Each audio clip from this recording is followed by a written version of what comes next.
లక్షలాది మంది పోరాటం చేసి అనేక త్యాగాలు చేసి సాధించుకున్న తెలంగాణ రాష్ట్ర పరువును ఇవాళ కాంగ్రెస్ ప్రభుత్వం మట్టిలో కలుపుతూ ఉన్నది, గంగపాలు చేస్తూ ఉన్నది, నవ్వుల పాలు చేస్తూ ఉన్నది. దీన్ని దయచేసి అర్థం చేసుకోవాలని చెప్పి ఈ కాంగ్రెస్ ప్రభుత్వానికి బుద్ధి చెప్పాలని చెప్పి పట్టణ ఓటర్లందరికీ కూడా ఈ సందర్భంగా విజ్ఞప్తి చేస్తూ ఉన్నాం.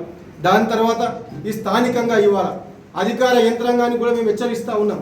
కొంతమంది పోలీస్ అధికారులు ఇక్కడ స్థానిక ఎమ్మెల్యేకు ఒత్తాస పలుకుతూ ఎంత సిగ్గుచేటంటే మా చైర్మన్ క్యాండిడేట్ మున్సిపాలిటీ వార్డులో 100 మందికి పైగా పోలీసులు పెట్టారు 2 రోజుల నుంచి. ఇది న్యాయమా? ఎందుకోసం పోలీసులు పెట్టారు? అక్కడ ఎవరి కోసం పోలీసులు పెట్టారు? ఎవరికి రక్షణ కల్పించడం కోసం పోలీసులు పెట్టారు? అక్కడ ఎందుకంత కక్ష కట్టారు కేశవ్ గారి మీద? ప్రజాస్వామ్యంలో బీఆర్ఎస్ పార్టీ పక్షాన పోటీ చేసే హక్కు కేశవ్ గారికి లేదా? కాంగ్రెస్ పార్టీ దౌర్జన్యాల మీద ఎదురు తిరిగే హక్కు కేశవ్ గారికి లేదా? మీ దౌర్జన్యాల మీద ఎదురు నిలబడ్డాడని, మీకు వ్యతిరేకంగా నిలబడ్డాడని, మీకు వ్యతిరేకంగా పోరాటం చేస్తున్నాడని, పట్టణానికి అండగా నిలబడే ప్రయత్నం చేస్తున్నాడని, కేశవ్ గారిని వార్డులోనే ఓడించాలని ఎన్ని కుట్రలు చేస్తా ఉన్నాడు ఎమ్మెల్యే. ఆ కుట్రలకు మీరు అధికారులు ఒత్తాస పలుకుతారా? 2 రోజుల నుంచి 100 మందికి పైగా పోలీసులు వార్డులో ఎందుకు పెట్టారని చెప్పి జిల్లా ఎస్పీ గారిని, జిల్లా పోలీస్ యంత్రాంగాన్ని మేము ఈ సందర్భంగా ప్రశ్నిస్తా ఉన్నాం. దాంతోపాటు ఒకరిద్దరు బాగా బలిసిన సీడ్ మాఫియాకు సంబంధించిన ఒకరిద్దరు డబ్బు ముఠాలు తీసుకొని కేశవ్ గారి వార్డులో ఇల్లు తిరుగుతూ ఓటర్లను ప్రలోభ పెడతా ఉన్నారు. మేము అనేక మందికి ఫిర్యాదులు చేస్తూ ఉన్నాం, చెప్తా ఉన్నాం, కానీ పట్టించుకునే నాదుడే లేదు. అడ్డగోలుగా బెదిరింపులకు పాల్పడతా ఉన్నారు అక్కడ ఓడించాలని చెప్పి. కేశవ్ గారి వార్డుతో పాటు 37 వార్డుల్లో మా దగ్గర కాల్ రికార్డ్స్ ఉన్నాయి.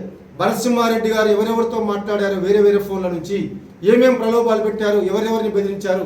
కృష్ణమోహన్ రెడ్డి గారు ఆయన సొంత ఫోన్తో కాకుండా పక్కనున్న ఫోన్లు తీసుకొని ఎవరెవరికి ఫోన్లు చేసిండు, ఏమేం ప్రలోభాలకు గురి చేసిండు, వాటికి సంబంధించిన కాల్ రికార్డ్స్ అన్నీ మా దగ్గర ఉన్నాయి.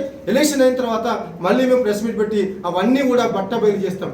ఇవాళ ఇంత దారుణంగా ప్రలోభాలకు గురి చేస్తూ, ఇంత దారుణంగా అణచివేతకు పాల్పడుతూ, ఇంత విచ్చలవిడిగా డబ్బును ఖర్చు చేస్తూ కారు గుర్తును ఓడించాలని, బీఆర్ఎస్ పార్టీని ఓడించాలని కుట్ర చేస్తున్న ఎమ్మెల్యేకి నరసింహారెడ్డికి మేము చెప్తా ఉన్నాం, ఈ విష రాజకీయాలు మంచిది కాదు, ఈ దుర్మార్గమైన రాజకీయాలు మంచిది కాదు, ఈ దుష్ట రాజకీయాలు మంచిది కాదు. ఇప్పటికైనా వీటిని ఆపండి. ఇప్పుడు కొత్త తరం వచ్చింది, ప్రజల్లో చైతన్యం పెరిగింది. మీ దుష్ట రాజకీయాలు ఇంకా నడుస్తాయనుకుంటే భ్రమ మాత్రమే. వీటిని ప్రజలందరూ కూడా అర్థం చేసుకుంటా ఉన్నారు. గద్వాల పట్టణ ఓటర్లు కూడా అర్థం చేసుకున్నారు. రేపు జరగబోయే 13వ తారీఖున జరగబోయే ఎన్నికల్లో 37 వార్డుల్లో మీ బెదిరింపు రాజకీయాల భరతం పట్టడం ఖాయమని చెప్పి ఈ సందర్భంగా వారిద్దరిని కూడా హెచ్చరిస్తా ఉన్నాం. పట్టణ ఓటర్లందరికీ కూడా మేము చెప్పి ఈ సందర్భంగా చేతులెత్తి మొక్కి చెప్తా ఉన్నాం. అన్ని విషయాలు మీకు తెలుసు. ఎవరెవరిని ఎట్లా అణచివేస్తా ఉన్నారో, ఎదిగిన ప్రతి రాజకీయ నాయకుడిని అనేక రకాలుగా ఎట్లా అణచివేస్తా ఉన్నారో, ఎట్లా అవమానిస్తా ఉన్నారో, ఎట్లా గద్దాల నుంచి వెళ్ళగొట్టే ప్రయత్నం చేస్తా ఉన్నారో మీ అందరికీ కూడా తెలుసు.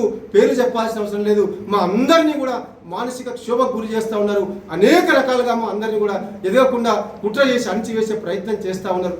దయచేసి మీరు ఈ విషయాలన్నింటినీ అర్థం చేసుకోండి. నిండు మనసుతో కారు గెలిపించి ఆశీర్వదించండి.